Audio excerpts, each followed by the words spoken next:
Il TG del quotidiano La Nazione Siciliana, notizie della Sicilia in 3 minuti. Lombardo sigla di nuovo l'accordo con Salvini. Novità shock nel centrodestra siciliano. Raffaele Lombardo sigla di nuovo l'accordo con Matteo Salvini, saltato in malo modo in occasione delle scorse elezioni. I due in un incontro a Roma hanno rinnovato il patto, fondato su una linea programmatica comune che vedrà Lega e MPA correre insieme alle prossime elezioni europee. Si sussurra che l'accordo preveda che la presidenza dell'area metropolitana in quota leghista vada a Raffaele Lombardo. Chissà come reagirà Luca Sammartino, vicepresidente della regione, al quale nessuno aveva fatto sapere nulla. Schifani firma la pace con Fratelli d'Italia.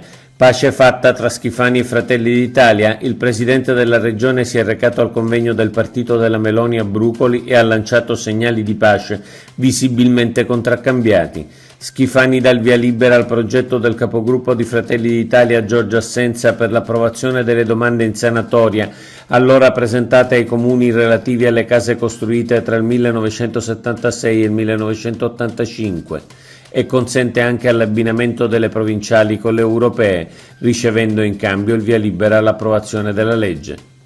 Aricò sblocca un problema per numerose opere pubbliche. L'assessore regionale alle infrastrutture Alessandro Aricò ha sciolto un nodo burocratico che rischiava di compromettere l'esecuzione di varie opere pubbliche.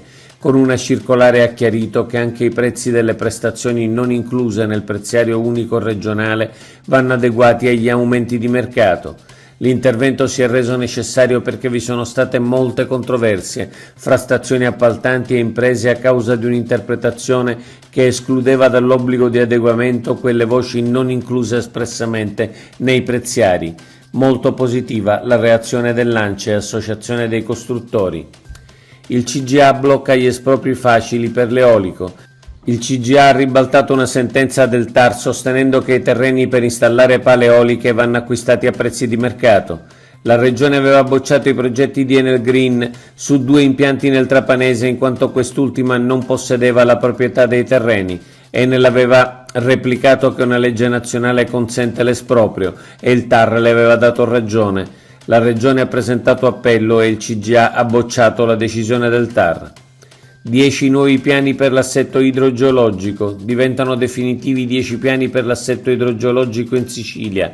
Altri 4 risultano poi adottati e potranno diventare pienamente operativi entro 30 giorni.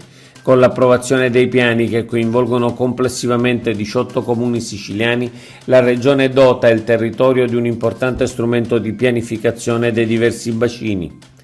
Motoraduno a Palermo contro la violenza sulle donne. 2000 motociclisti dell'associazione Good Bikers hanno tenuto ieri un motoraduno a Palermo per le strade della città contro la violenza sulle donne, con un minuto di silenzio davanti al Foro Italico, luogo della violenza del branco nei confronti di una ragazza. Alla manifestazione era presente il questore dell'Ars, Vincenzo Figuccia.